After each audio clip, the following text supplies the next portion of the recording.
Hello friends, welcome back to my new video. तो friends, अगर आपके पास भी इस तरह के प्लास्टिक हैं जो जिसमें अंडरगारमेंट्स या फिर लोवर बच्चों के इस तरह के प्लास्टिक में आते हैं, ये बहुत ज़्यादा सॉफ्ट होता है और मोटा सा होता है। और इसी प्लास्टिक का आज हम बहुत अच्छा यूज़ करने वाले हैं। इसको फेंकेंगे नहीं, और जो भी हमारे पास इस तरह के प्लास्टिक आते हैं तो इसको रख के और इसका इस्तेमाल बहुत ही अच्छा बताने वाली हूँ। वीडियो पूरा देखिएगा। वीडियो अगर अच्छा लगे तो लाइक सब्सक्राइब ज़रूर करके जाइएगा, प्यारा सा कमेंट भी करिएगा। तो इसको तो पहले कटिंग कर लेंगे, फिर इसका मेज़रमेंट बताएंगे कि ये कितना बड़ा है और कितना इसकी चौड़ाई है। तो इसको 4 पार्ट में मैंने डिवाइड कर लिया। आप लोगों ने देखा, साइड साइड के पार्ट में कटिंग करके हटा दी। इसके बाद से 20 से एक बार मैंने कटिंग कर दिया। अगर आपका बड़े साइज़ का है तो मैं मेज़रमेंट बता रही हूँ, उतना ही बड़ा लीजिएगा।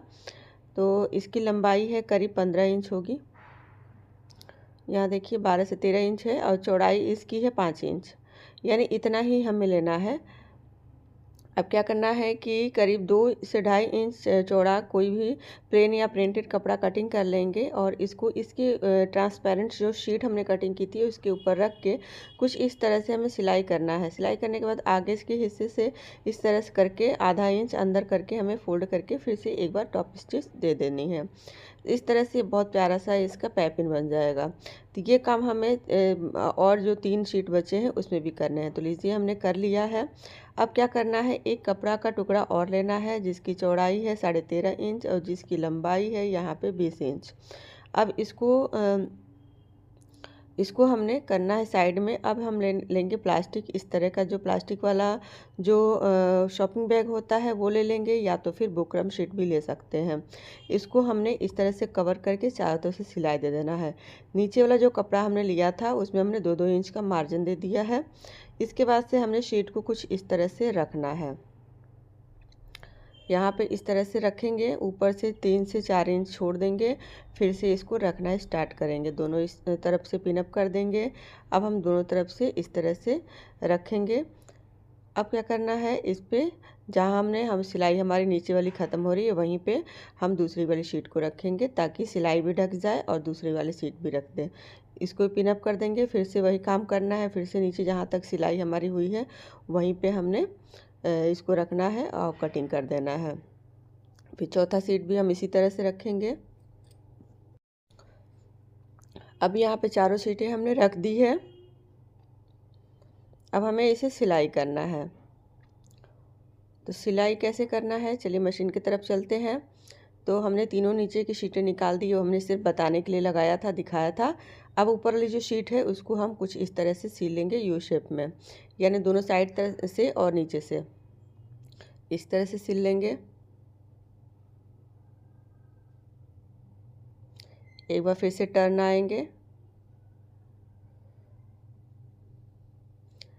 अब टर्न आके कॉर्नर पे रुक जाएंगे और दूसरा शीट यहाँ पे रखेंगे। दूसरा शीट इस तरह से रख के पिनअप कर लेंगे, ताकि ये इधर उधर खिसके नहीं, क्योंकि प्लास्टिक है, खिसकता बहुत है। इसके बाद से फिर से इसके नीचे इस तरह से आएंगे, फिर नीचे की तरफ से सिलाई लगाएंगे, फिर ऊपर की तरफ से जाएंगे।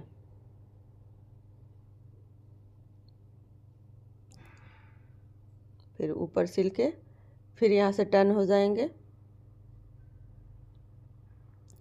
और फिर से कॉर्नर पे आकर रुक जाएंगे। अब तीसरा शीट रखेंगे। तो इसी तरह से चलिए कर लिया जाए।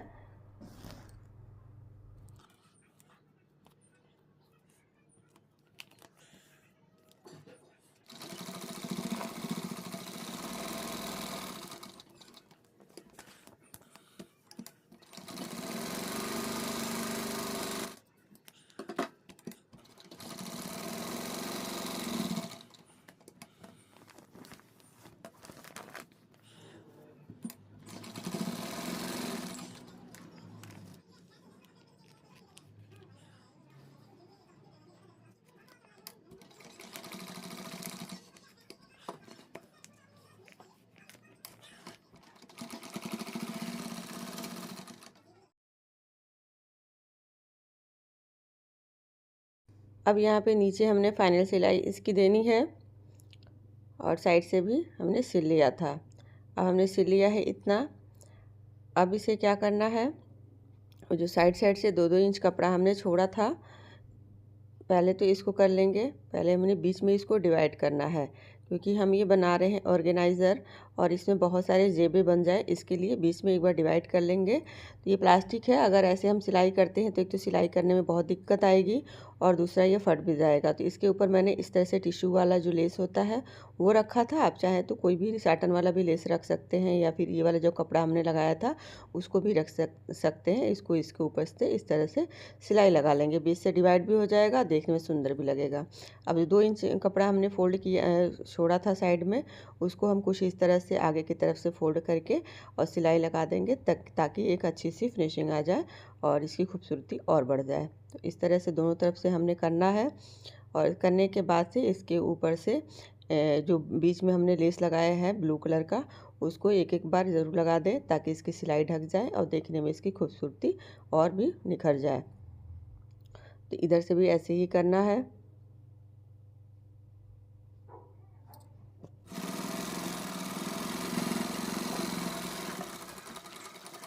अब यहाँ पे हमारी सिलाई हो चुकी है। अब जो साइड से तिरछा उरछा कपड़ा निकला है उसे कटिंग करके हटा देंगे। अब नीचे वाला हिस्सा ये बचा है। अब इसके ऊपर से मैंने बताया था ना कि इसके ऊपर से फिर से एक बार लेस लगा दें ताकि इसकी सिलाई ढक जाए। तो कुछ ये इस तरह से दिख रहा है सिलने के बाद से। अब ये नीचे वाला हिस्सा बचा है, तो इस तरह से मेरे पास झालर वाली लेस थी, उसको मैंने लगा दिया, तो ये और ज़्यादा सुंदर दिखने लगा था। चलिए इसको सिल ले, फिर दिखाते हैं आगे क्या करना है।